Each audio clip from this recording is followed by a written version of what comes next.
Alexis here, and today I'm going to be doing a Photoshop tutorial for you. Specifically, I'm going to be showing you how to make a glitch effect in Photoshop using pretty much whatever photo you want.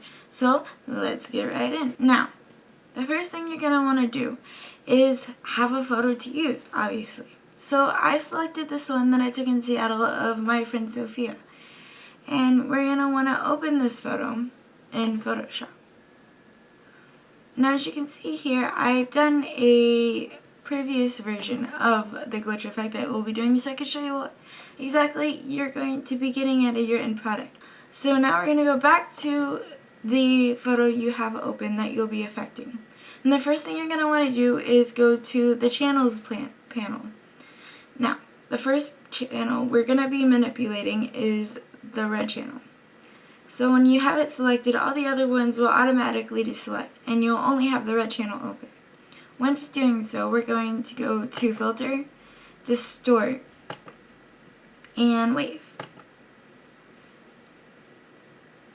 Now, each photo will be different in terms of wavelength, amplitude, scale, and generators, but you're going to want to make sure that as your type of generator, you have a square generator, and that in the undefined areas, that the pixels are repeated around the edges. And so what we have here, for this photo in particular, I don't want to mess with her face too much, so we're going to have a slightly lower scale in terms of the horizontal, but I want the vertical to not shift much at all, so we're going to have that at 1. The horizontal, I think, should be good at 5.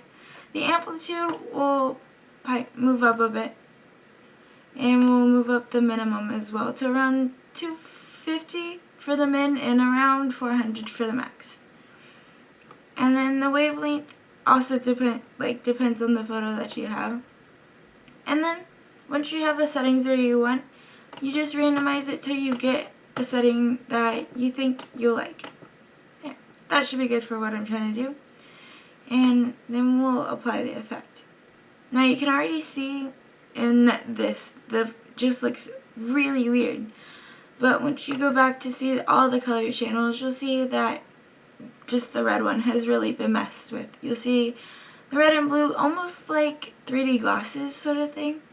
But next we're gonna go and we're gonna mess with the green channel as well.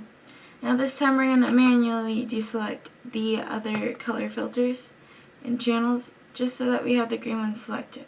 Again, we'll go to Filter, Distort, and Wave.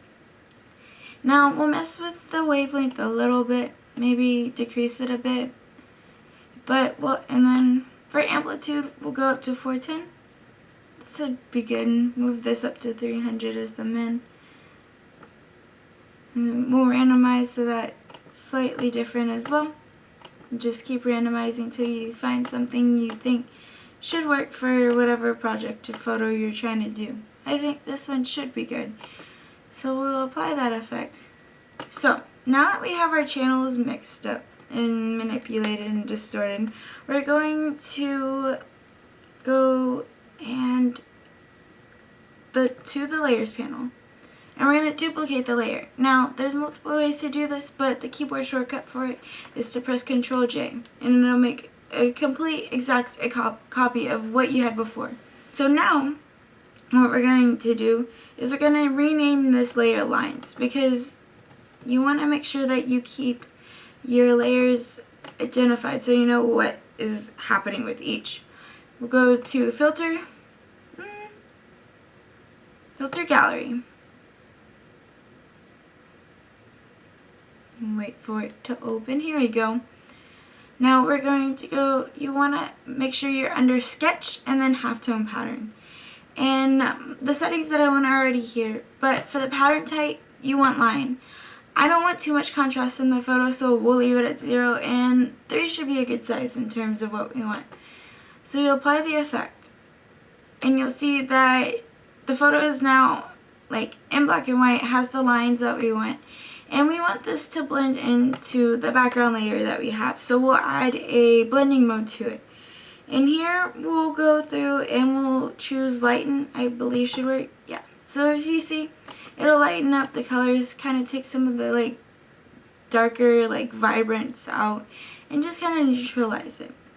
But then we'll add a vibrance adjustment layer to kind of bring some of the color back in. But you don't want to go too much with either the vibrance or saturation because you want the colors to come back. But you don't exactly want to mess with the colors so much that they just clash. So here, this is what the vibrance layer does. If you see, there's some red back in her face and here in the background. In addition to the vibrance layer, we'll add another layer for the levels.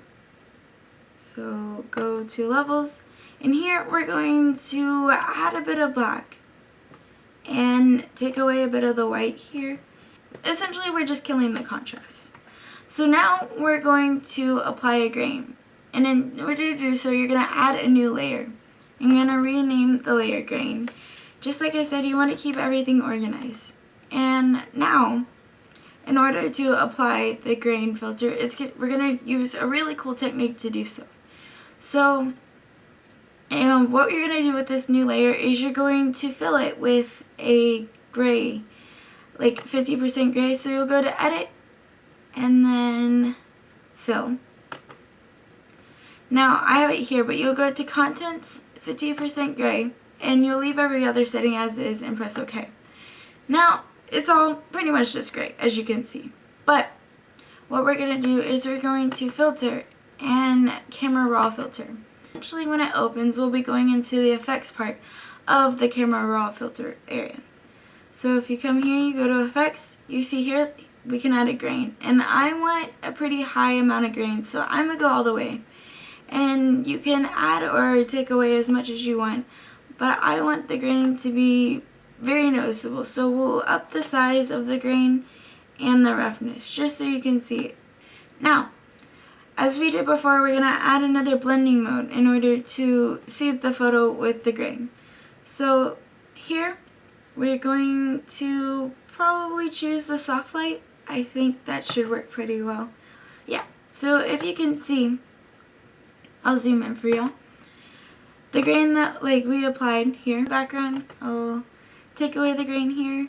It's not so fuzzy anymore without the grain. So there you go. Now you can see, not exactly like the one before.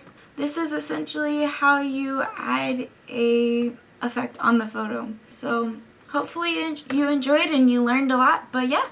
These are just a few techniques you can use in Photoshop, so hopefully you learned a lot and enjoyed this tutorial. Thank you for watching.